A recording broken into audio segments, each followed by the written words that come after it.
Nice. I'm going to go ahead and place that paper right on top of Sue there. Completely cover them up. There you go. So you see how this side of the screen is completely covered in that ink right there. Our goal here is to smear our printing ink through that stencil of Sue. This darker red stuff that you see is emulsion that hardened the area around the silk screen of Sue there. And it basically stencilizes them. It's you're going to be using the squeegee to spread the ink across the screen in an even layer. I'm using acrylic printing ink, which is made specifically for paper.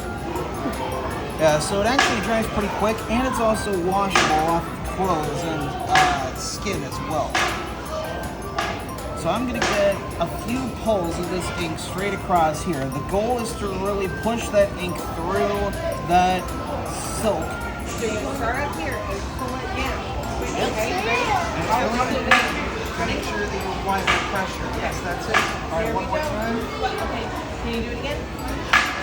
And there. I think that might do it. It's yours. Now I'm going to pull it right up, see how I did. And there. Woo, perfection. And that is how you screen print Sue the T-Rex.